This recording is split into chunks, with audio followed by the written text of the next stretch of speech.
Alex, thank you so much for agreeing to come on.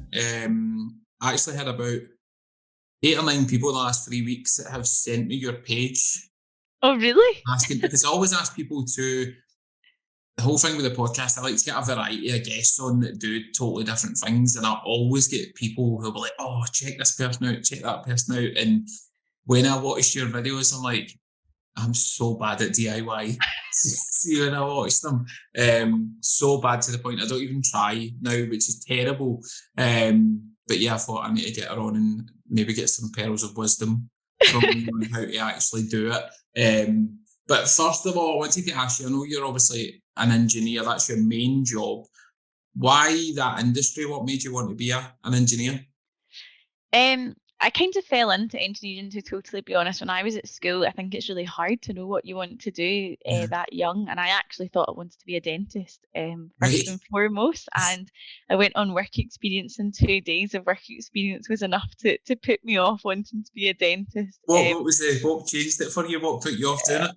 I watched a root canal treatment, and that was enough to put me off, which is funny because I've actually got two really good friends that are dentists and they love it, but it wasn't for me. And at the time, my dad's golfing partner, both of his sons did engineering, and my dad was like, what about this? And I also had a really good friend who was a year ahead of me doing it, and it sounded like even if you do this, when you get to the end, there's still loads of options. So it didn't feel like I was kind of pigeonholing early on, which was really good about it. And that's kind of come out to be right. There's loads of opportunities within it. And what area did you then move into once you'd done like your studying and your training, etc.? What did you then choose to do?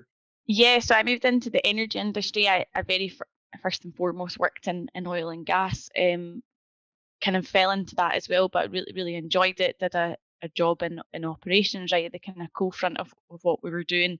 And then more recently I've moved into renewables, so made that switch to looking now at kind of solar panels and battery storage for commercial sites. So yeah, super interesting space to be in.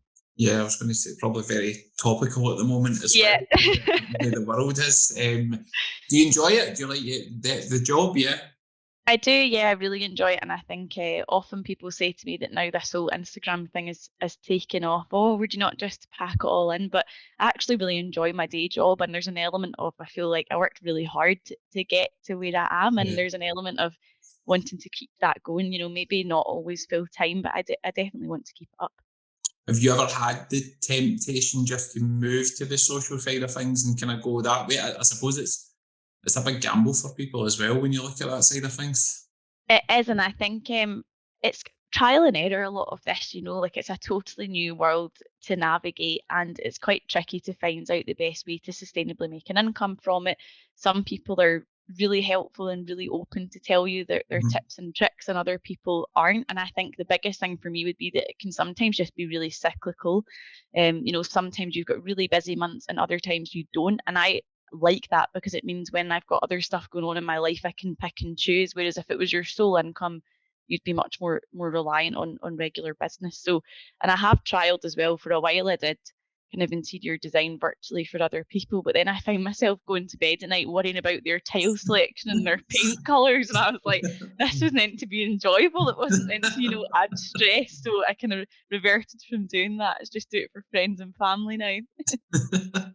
And obviously from Casa Lawson, then what prompted you to do that? Because it's obviously it's not like just putting up a social page and doing some vlogs and things. You've full on went into a world of DIY and tutorials. So what prompted you to try it? Yeah, so growing up, my dad would have never paid somebody to do something that he could do himself, whether that worked out or didn't. There was often maybe Easter holidays where the plumbing went wrong and I'd be a sidekick trying to fix it. But I'd grown up in that world where my dad's friends were like the technical teachers at school, and they were always doing something around the house. And so not long before I moved into my house, I sadly lost my dad, but I had all of his tools. And when I moved in, I thought, I'm just going to give this a go. And everybody told me, move into a new build, you don't need to do anything. Yeah. But I sat for about 6 months in this magnolia walled new build, and then I thought, it's time to get going. This doesn't feel homely. And COVID had just hit, so we had all this time at home.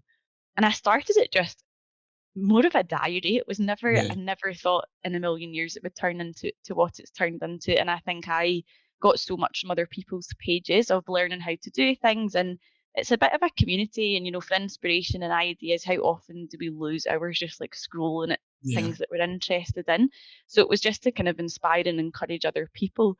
And then it just has kind of boomed and grown from there.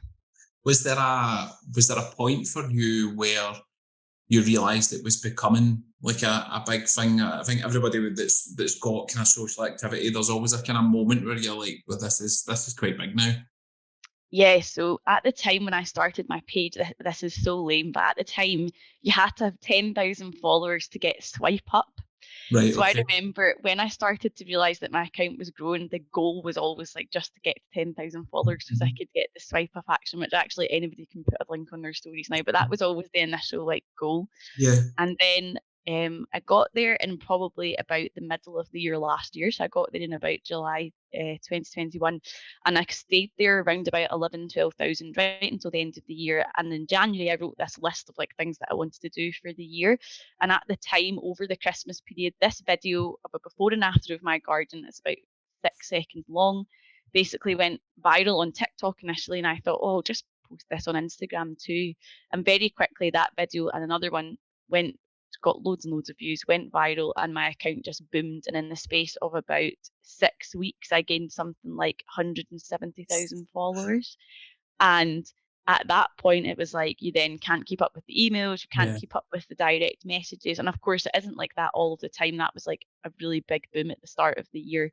But once that came, so did a lot of activity from brands and other people. And I thought, oh, I could actually, really try and make a go of this. Mhm. And I tried to juggle it alongside my day job for about 2 months with that much higher income of traffic. And then I decided to sign with an agency because I knew I was going to keep my day job and I knew I didn't have time to keep on top of it all. And Yeah. often these brands will mass reach out to people. And if you're slow to reply, you miss the boat. You need to Yeah. be really on it with the opportunities. So people have got really mixed reviews about being with an agency because they think, Mhm. oh, well, they then take a cut of what you earn. But actually, I still earn a lot more than ever would because I get loads more opportunities that I Yeah. would never have had Yeah. if I hadn't gone with an agency. But yeah, that before and after of my garden was definitely the turning point. That must have been so surreal as well because you're going from, as you say, you're building that community to. I had a look this morning, and you're like over 250,000 across like socials. Does that blow your mind just when you think back to how it started? Yeah, and I think as well, so the video that really kickstarted my page, that in the end had like 16 million views. And I remember just, it's like crazy when you think about it. And so many, once everybody had kind of picked up, like immediate friends wise, it was going viral. I mean, you used to like refresh my page by the hour and the numbers were just like jumping and jumping on these couple of days. And people were messaging me like, what's going on? Your numbers have gone crazy. But it also comes with this side of social media that, sometimes isn't very nice. And actually, you discover all of a sudden that you've let lots of people into your life to comment on whatever you do, Yeah. which doesn't bother me at all. I've got really thick skin and I just laugh it off. But you can totally see how people that maybe don't, or people that are quite vulnerable, very quickly it can get out of hand with what people just think they're entitled to say about you on the internet. So Yeah. there's a good and bad side to it. And that's what I was going to ask you. Obviously, and just as you said that there, I've found that recently as well that you can't really control what people comment when you put yourself into that situation when you're out there. But I think I'm not at the stage yet where I'm fully okay with it. I think sometimes it just kind of jabs at you a little bit when you see something. But have you always just kind of blanked over it, or has it took you to a point to get to that stage? I mean, there's good days and bad days with it. Don't get me wrong. I think there's a few things that contribute to, sometimes you can spend hours as well putting content together. And then for whatever reason, the social media algorithm decides just not going to show it to anybody, Yeah. or maybe it will show it to loads of people. And if you then don't get like positive feedback on that, it can sometimes be quite flattening. But very recently, I ventured into the Facebook world of social media, which I haven't really done much with before, but decided Mhm. I would start and try and build my page on there. And on there and TikTok is this whole world of like 50-plus-year-old men who just like to tell me that I'm doing things wrong or that's not how you do it. And what is hilarious is that other random strangers then start to stick up for me. So it's been really funny because this week there's somebody basically said like, that shelf could fall off the wall and kill my cat, was what they'd like written as their random comment. And then this other person's commented like, my cat has better manners than you do. And I'm like, this is hilarious. I don't know who any of these people are. And they're all just like arguing over this video. But I think as time goes on, you get more comfortable with it. And I think you just have to really detach yourself from what Mhm. those people think, because for every negative comment there, there's maybe like 100 or 150 positive ones, and you just have to focus on those. Yeah, and you know that was when I had put out yesterday for any questions. A few people, male and female, to be honest, had asked about what you just said there. Like, is there a do you feel there's a kind of stigma with females in this environment of doing DIY and things like that? And how have you found that kind of process from your point of view? Because you are popular, your accounts are popular for what you're doing, but there is that element or that demographic that's like, well, I don't know if a woman should be doing that. Do you know what I mean? How Yeah, do you yeah. find that side of it? And I've had both ends of it. So on TikTok, I once had somebody basically comment saying like, you should be making the tea, you shouldn't have power tools. And I actually, I work in a really male dominated Yeah, industry, and I have done since I went to uni. So I actually think that has really helped me just not bother about that, yeah. because I've always been kind of trying to pave the way for young girls in Mhm. engineering and technology subjects. So that side of it doesn't really bother me. But I remember when I was doing my fence in my first house, and I lived there on my own, and I got must be like 500 roof battens delivered for this fence. And it specifically said on the invoice, there must be somebody there to help the guy unload the wood. So the guy turned up and he's like, yeah, I've got your delivery. Who's here to help me unload? And I was like, well, it's my delivery. I'm the only person here. And you could tell he was like, so you've ordered all of this? He's like, yeah, and I'm the only one here. So I guess we better start offloading or we'll be here twice as long. But some people are really open to it and really supportive of it, and others just can't get on board. But you've just got to detach from them. It just, yeah, doesn't matter. Yeah, I can imagine. I can imagine. And obviously the engineering side, and we spoke about it a wee bit before we started, but how do you find the combination of doing both? Because obviously you can be taking up so much time on social media as well with people DMing you and various kind of different things. But how do you manage that workload? So to be honest, I still am kind of learning how to manage it. So I try and I use my lunch breaks quite craftily, I suppose, when I'm still doing my day job. But in terms of just managing that social media side, what I started trying to do is make a lot of my content in one go. So I will, have one evening to like edit all of my videos or plan what I'm going to do for the week, which is much easier than trying to then every day be like, oh, I need to spend an hour or 45 minutes trying to edit this video. And I've recently found that that works a lot better. But more and more with things like Instagram, we're finding that unless you spend a lot of time on that app, they won't push your content to as many people. And I actually think when I lived on my own, you're maybe not as mindful of how much time you spend on your phone. But Yeah. me and my other half have recently moved in together, and I'm now really conscious that sometimes I'm sat on the sofa on my phone for a really long time because I'm Yeah. trying to like edit videos and it's just like a whole adjustment. But I find giving allocated time to it now and treating it much more like a job rather than a hobby or a pastime really helps kind of stay in check with it, because if you can't be consistent on social media, that really starts to hinder your numbers. Everybody that you speak to, it's like consistency. If you disappear and then come back, it's much harder to keep your Mhm. audience engaged and interacting with your content. And do you find it easy enough to come up with your content? Because it's, as you say, you don't want to, you read so many things about the algorithms and what you should do and what you shouldn't do. You should go on it every day. Do you find it difficult to keep that consistency and coming up with different things all the time? Or do you just have a kind of set routine and you stick to that? No, I definitely do. And I find that a lot of this stuff's trial and error, right? Because people will really enjoy a certain type of content. And then it's almost like clothing trends. The trend changes, and then all of a sudden you find that the videos that you've done for so long maybe aren't doing as well anymore. Then you have to start to trial and error a new type of content. And I find as well that, for example, on TikTok, people just really want to know about the before and after. They're not Yeah. always necessarily interested in how to do it, particularly if it's a video that is maybe like a minute long. Mhm. Whereas on Instagram and Facebook, I find people are much more interested in that step by step. So it's not even just the videos that you're taking, it's like how do you put them together for each platform, and do you just do it with funny music, or do you add a voiceover? Those types of things. So a lot of it's trial and error, I think, and that'll always be the way whilst things keep changing. Yeah, I struggle with it massively. Just for you sit and think, well, I'll just put something out so that I'm putting something out, and Yeah. it's hard. And I also find as well that, sometimes the things that I spend hours putting together don't do really well. And the things that take me 15 minutes to put Yeah, together are the things that do really well. And then I think, oh, maybe you just shouldn't think about it so much. And, before my account ever boomed, I never would have considered any of this stuff because I just didn't really know what I was doing. I just shared whatever and it worked. So then it's almost like once you start to overthink it, it gets a wee bit trickier. But yeah, I totally empathize with you that it's kind of tricky to keep up with it all. yeah, 100%, 100%. And when you got to that stage where you've then got brands etc. want to work with you, how do you then deal with that? Because obviously you may have a number of people that want you to collab and do certain things, but how do you work out who you want to do things with and who you don't? What's your kind of process for that?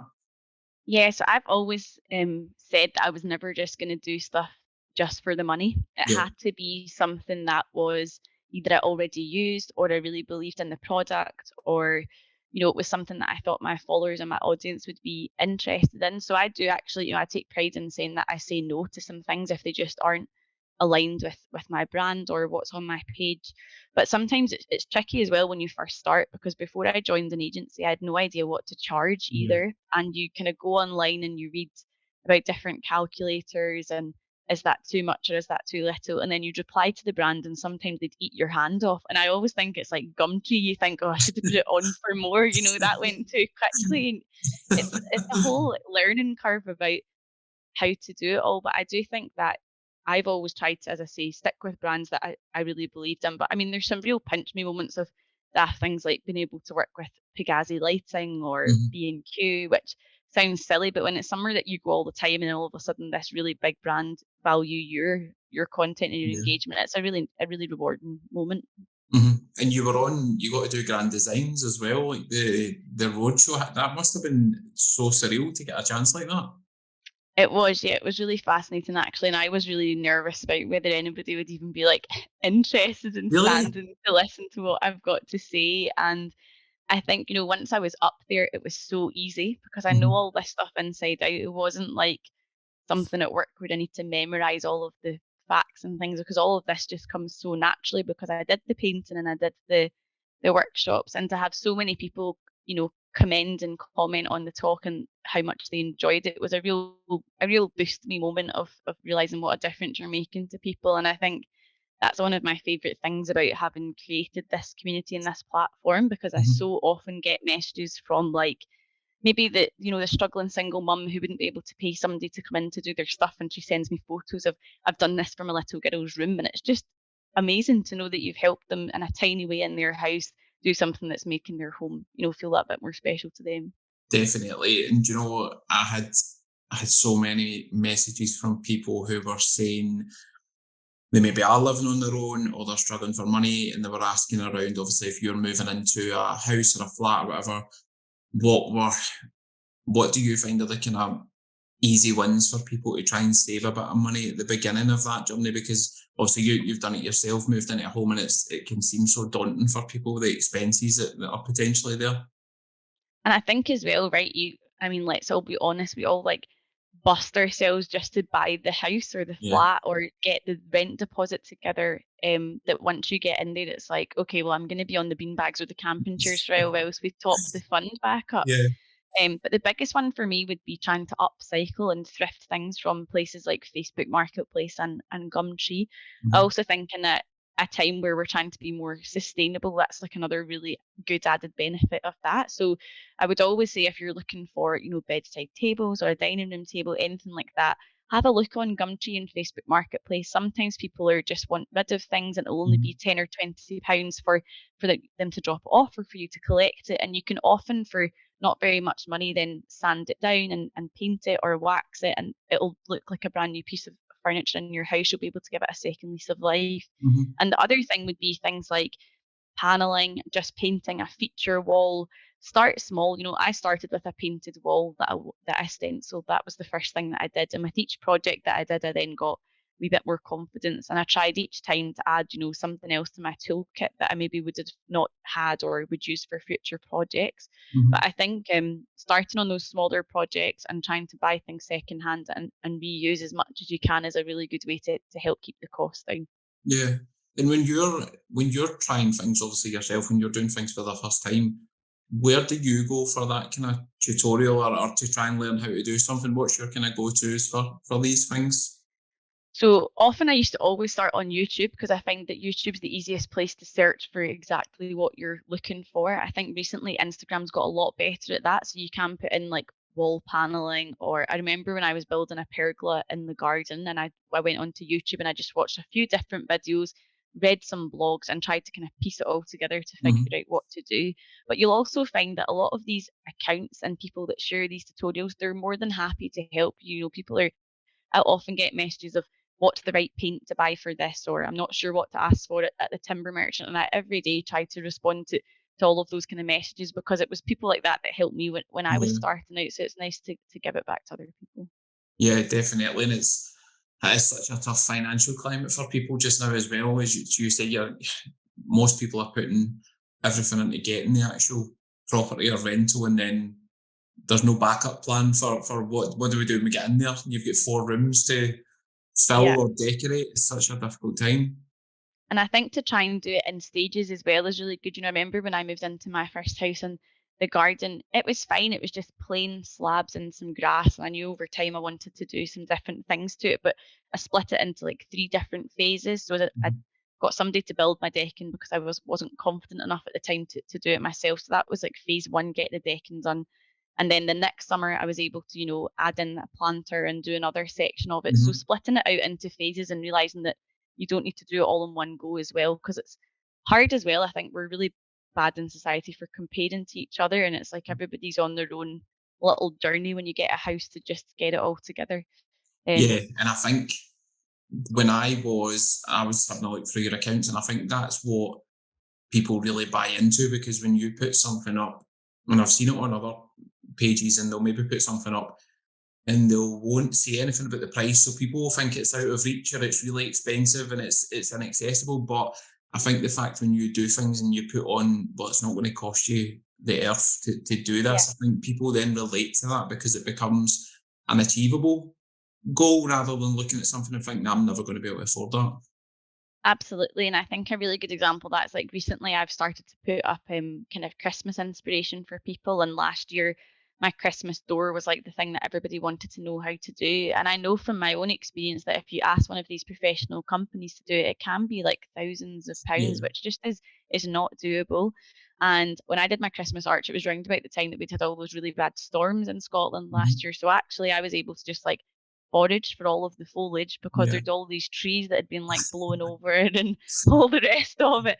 And people think I'm crazy, but like so many people then commented on that on TikTok saying, oh yeah, and it cost me £3,000 as like a bit of a joke. And I went back saying, no, it all cost me less than £150, and the stuff that cost me is things I can reuse this year. So Yeah. it's like that. You make the investment once, and then you can keep using it. And I think that's the other thing at the moment for people is like if you buy a wee bit better on some of the really important things like your bed or your sofa, then it Mhm. lasts you a lot longer, so you're not going to have to in 3 to 4 years start changing it all again.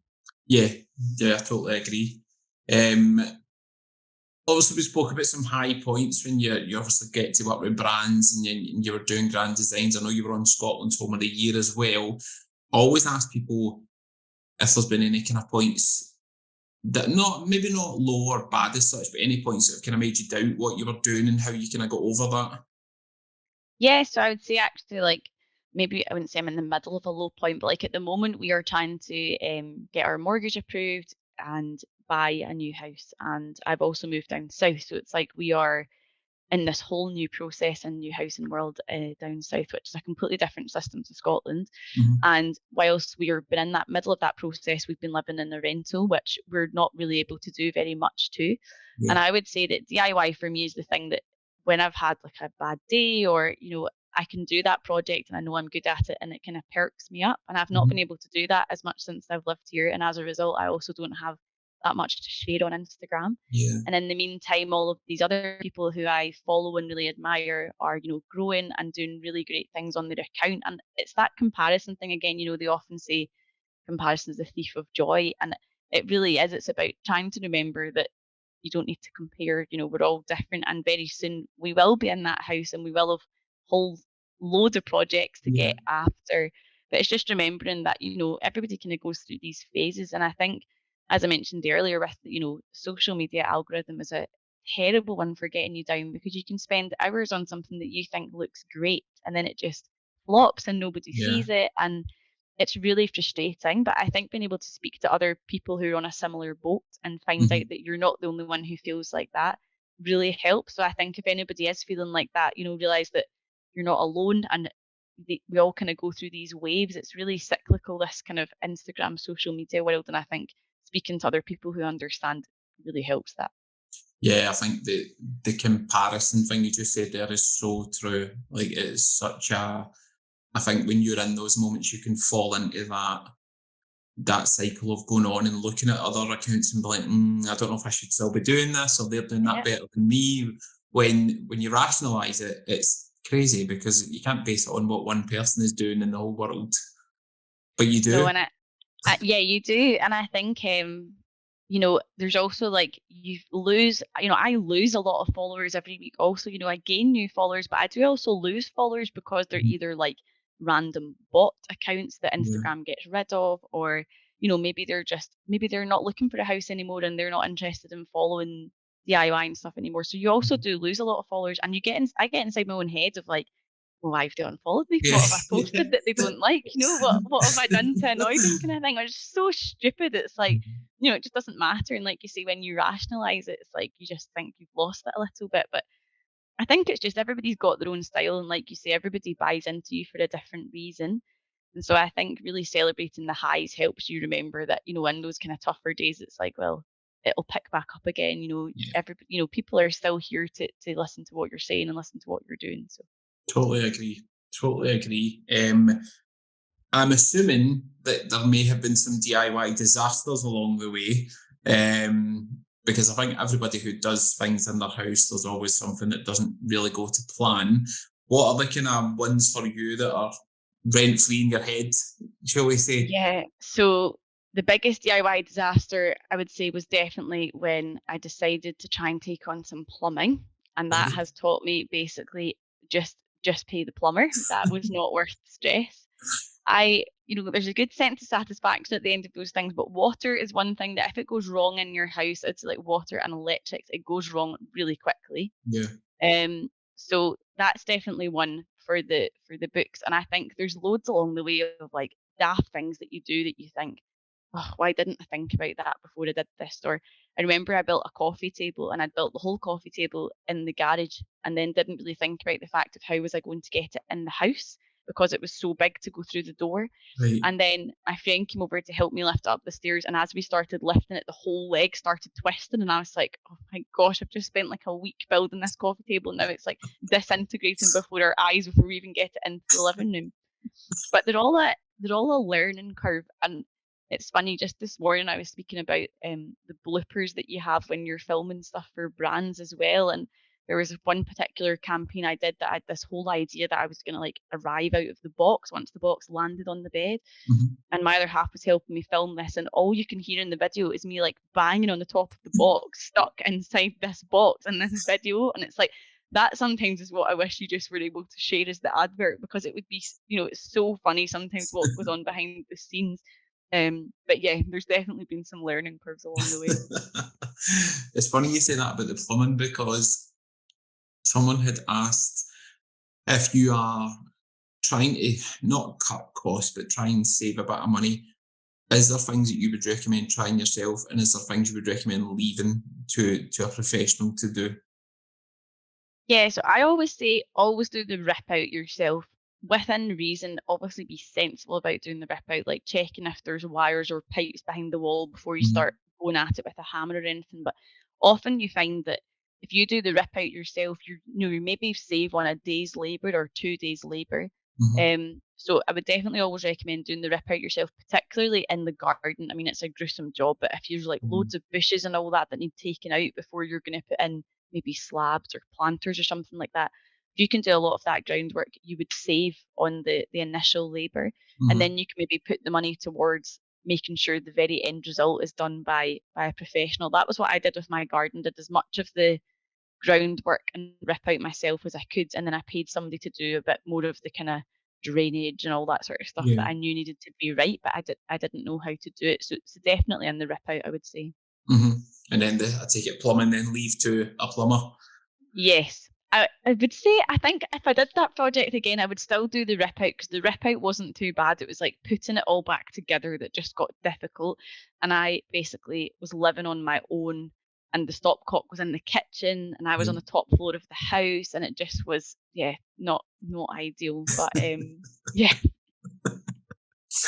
And is there any, from your experience, obviously, and from the videos you do, is there any mistakes that people can kind of fall into when they're trying to do some DIY, or things that can be avoided quite easily if they're trying to do things themselves?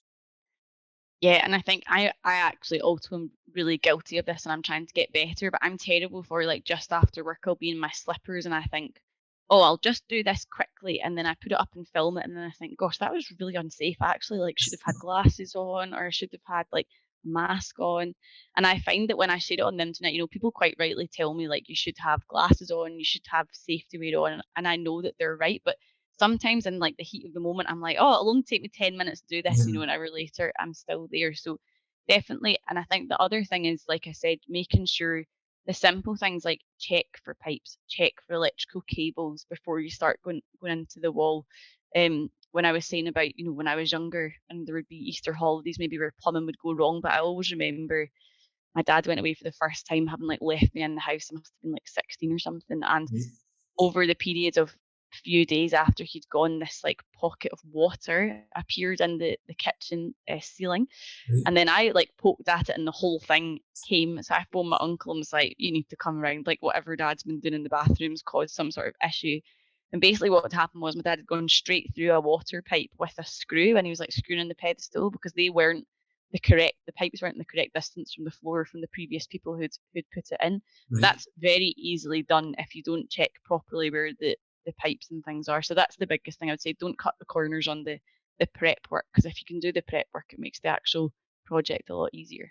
Yeah, as you say, if it's water, it tends to get everywhere rapidly. Yeah, very quickly. And I think also, rope in people to help you with those projects that are maybe just a bit beyond your own reach. I think when I was building my pergola in my garden, the wood was so heavy and it Mhm. actually really frustrated me that I had to rely on other people because I am the person who's like still up at like midnight trying to finish that wall that they're painting because they just want it done before they go to bed. And when we were building that, I had to rely on everybody only being there, until like 9 o'clock or whatever. And it's like, okay, we need to stop now and we need to go, start again tomorrow. But if there are those projects that have an extra people, draft in the friends to help you. Don't try and do it on your own because often it Mhm. takes you twice as long and you get even more frustrated. And do you find it hard to, when you've got things on the go, be it interiors or anything else, do you find it hard to switch off from it? Are you always kind of thinking? Massively, yeah.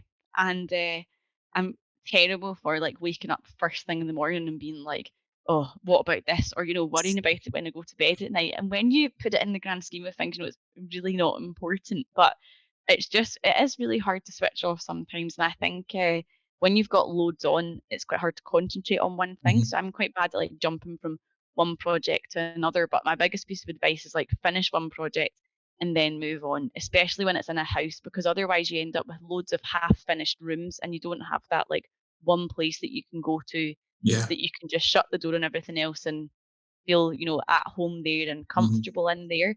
And we've kind of been planning what we're going to do when we eventually get into this new house. And it's like the number one thing is just get the bedroom sorted. So when we go to bed, there's not half painted walls and all the rest of Yeah. it as quickly as possible. So definitely kind of trying to, yeah, finish one project before you move on. I'm not to take my own advice, but that would be my advice to other people. What has been the biggest project you've done, like so far, that's kind of stuck out for you? Eh, the pergola would be a really big one, but one of the most rewarding projects is the last project I did before I left Aberdeen was to decorate a nursery for two really good friends of mine who've just Mhm. welcomed their first daughter into the world. And to be able to do things like that for other people Yeah. now is really special. And like, when I got to meet her for the first time and I know that she's in that room, and it's really nice to be able to do that for other people. And I think the other one that was super tricky would be the paneling on my stairs. And it only is so hard because there's so many angles. And it's Yeah. like being back at school with like trigonometry and trying to work out what the angles are. And I was like, oh my gosh, this is like so much harder than what I thought it was going to be. But those are probably the biggest ones for sure. And with ones like that, do you just keep doing until you've got it? Like, do you just keep persevering until you get through it all, rather than ask somebody, or do you just kind of like headstrong with it? Yeah, I hate being beaten. So I really hate being beaten. And with that project, it's funny because quite a few of my friends since have done their stairs, and I'm always usually the first to volunteer to help them. But the stairs paneling is the one project I never volunteer to help with because I just know how difficult it is. And I'm like, done it once in my own house. I'm just not going to do it in anybody else's house for them. But I do hate being beaten. So I'm also the person that like if it goes wrong and it's like 8:45 and B&Q shuts at 9, I'll be like racing to get to B&Q to get the thing so that I can get it fixed before I go to bed. So yeah. And how does I take it with the new house, you're obviously you have a lot of plans for it. You both will. How does the creative process work between the two of you? Are you leading the way, or is he just like, I don't want involved in this, or how does it work? Yeah, I think when we first got our offer accepted, I think I was doing his head in because we'd get into bed and I'd be like, "What do you think of this sofa? I just want to go to sleep." And I'm like, "No, but what do you think of this wallpaper? Like, we could paint the wall this color." And he's just like, "Alex, I know that you'll make it look nice. We're not even into the house yet." I'm like, "I know, but I've made these mood boards and I think this is what it's gonna look like." And yeah, he's very good to be fair. Also, my side filming person when I've got stuff that I can't film on my own, so I'm quite lucky. I think I'm hopefully going to get quite a lot of free reign, and Chris will just go along with it, so it'll be fine. Brilliant. So what does the future look like for you, both from a work point of view and from your social aspect as well? Yeah, so I think, as I say, so the move down south was for me to do this new job in renewable energy. Still kind of finding my feet in that job and really thoroughly enjoying it. So the plan is definitely to keep building on that and do that for the foreseeable future. I think on the social side of things, I've got loads of plans of things I would like to do, but it's just finding the right priority to do them in and the right order. I think going to things like grand designs taught me that there's a real appetite for people to learn for things. So, I would love to in the future be able to put on workshops or something along those lines where people like bring their project and you help them with their project, that sort of thing. But just yeah, excited to see where it goes, to be honest. Want to keep growing it and trying to teach and inspire as many people as I can with it. And yeah, who knows what the future holds? We'll see. Amazing. And last thing I want to ask, obviously, I get a lot of kind of kids at school leaving age that are maybe looking at different things for jobs or careers, but from the point of view of your experiences, what kind of advice would you give to kind of young females that are looking to maybe join an industry that's male orientated, or they're wanting to give it a try based on what you've kind of been through yourself? Yeah, I think the best piece of advice is to just take every opportunity. I was really fortunate to get, when I was at university, a lot of industry experience really early on, which taught me what I wanted to do and what I didn't want to do. I did like a job in aviation and I realized I didn't want to work in aviation, but I actually really enjoyed the operations side of it. And that ended up being very closely aligned to what I did as a first job out of university. Mhm. And I think also not, we need to all, as a society, understand that university isn't the only route to a lot of these projects now. And actually, a lot of people who I work with, if they had their time again, would do like an apprenticeship route in because you get much better hands on experience earlier on in the process. So I'd encourage people to look at all of the different avenues that are available and to try and speak to family, friends, or other people that you know who maybe work in that industry and reach out to people. There's some really brilliant resources out there to try and help those in the younger generation decide what they want to do. And I think just remembering that just because you choose it at 16 doesn't mean that if at 30 you don't like it, that you're stuck doing it. It's never too late to start and change to something else. So don't be put off by the fact that maybe when you go to the open day, there maybe isn't that many girls there, or when you go to an event, just you can be the difference. And I think, you can't be what you can't see is what I was always told when we were doing it. And across the 10 years since I first went to university, there's been a huge shift in how many girls now go into engineering, which is fantastic. But we just need to see more of it, and more role models to help build that. Top advice. Thank you so much for today. I'm definitely going to try more DIY. I promise you I will. Yeah, you need to send me pictures. I just have no patience. I'll try something and I'll be like, that looks so shit. And then I just switch off from it and I forget it ever happened. So It's bad. so funny because we've got really good friends who are doing up their flat at the moment, and actually they're putting up some shelves at the weekend with the help of another friend. And I'd said to them, "Oh, I hear you're doing some DIY this weekend. You need to send me some pictures." And he came back to me saying, "Oh, well, my friend that was helping us is really good, but it makes me realise how advanced you are, because actually it's really difficult." And I was like, "I'm not. It's just practice and patience." But yeah, the patience bit is really hard sometimes, especially when it goes wrong. Yeah, 100%, because then it leads to just arguments in the house and you're like, no, I'm done. Yeah. I'm so done with this. I take it in the new house there will be no panelling, or are you going to brave that in the new house? No, I'll brave it again, I think, in the new house. It comes with the difficulties of its own. The new stairs are on a bit of a curve. So, I Right, mean, that's even, yeah, who knows what that's going to look like. But yeah, there'll be lots of new projects to come. We're hoping they'll be in before Christmas. So it'll be a nice way to start the new year with, plenty of new projects for people to follow. definitely. I'm looking forward to it, and thank you so much again for today. No problem. Thanks very much. Take it easy.